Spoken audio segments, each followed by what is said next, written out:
Então eu quero explicar para vocês o básico do manejo de transposição para vocês entenderem. Presta atenção. Oi, tudo bem? Tudo bem. Se eu tivesse uma isca de meia hora de distância de mim, eu poderia trazer ela de carro para perto, levando em consideração que essa isca é uma isca de Jataí. Isso que você perguntou tem muito a ver, na verdade tem totalmente a ver com o manejo que eu apelidei dentro do curso completo para os nossos alunos de manejo de transposição. Esse manejo de transposição ele pode ser realizado de 3 formas diferentes para 3 necessidades diferentes. A transposição de curta, transposição de média e longa distância. Cada uma dessas formas de transposição, ela vai ser utilizada em uma necessidade diferente. Se você tem uma colônia que está a bastante distância de você, você usa de longa distância, uma distância mediana, média distância. E se for uma colônia bem próxima, a transposição de curta distância. Mas Gabriel, qual que é a distância que é longa? Qual que é a distância que é média? Qual que é a distância que é próxima? Eu não faço ideia de como definir qual a melhor distância para transferir, para transpor a colônia, ou o que fazer durante essa transposição. Então eu quero explicar para vocês o básico do manejo de transposição para vocês entenderem. Presta atenção. Quando a gente vai fazer uma transposição de alguma colônia de abelha sem ferrão, a gente tem que levar em consideração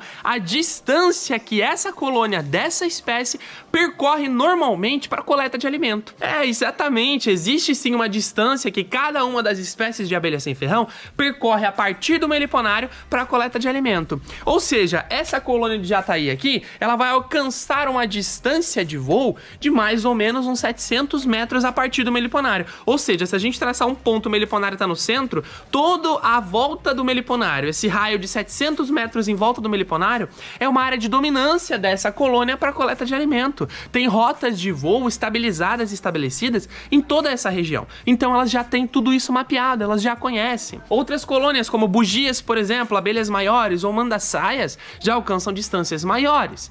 Então a bugia vai alcançar até 1,2 km, 1,3 km. Uma mandaçaia em pesquisa foi a que mais alcançou longas distâncias, então chegou até 2 km de distância de raio a partir do meliponário. E aí eu pergunto para você a seguinte questão: se ela já tem toda essa área mapeada e você instalou uma isca, né? Você tá querendo fazer a transposição da sua isca e leva uma isca de bugia, por exemplo, que alcança 1,2 km a partir do local onde está o ninho, para uma distância de 500 metros, o que vai acontecer?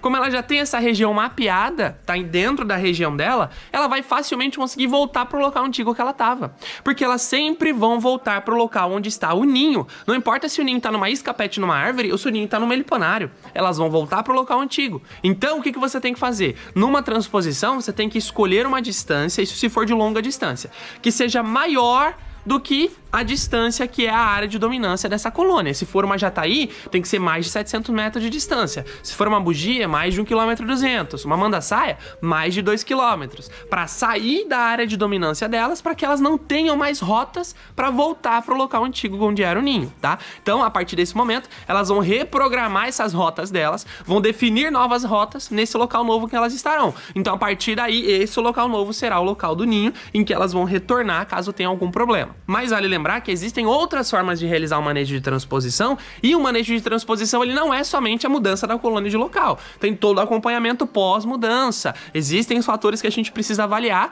para saber se a colônia está bem ou não, está se recuperando ou não, porque é um manejo invasivo e é um dos manejos mais complicados de serem realizados. Então precisa de conhecimento para realizar. Mas sim, se você quer transferir uma isca que está a meia hora de distância de carro, pode transferir sem problema nenhum, porque essa distância é maior do que qualquer distância que qualquer espécie pode percorrer.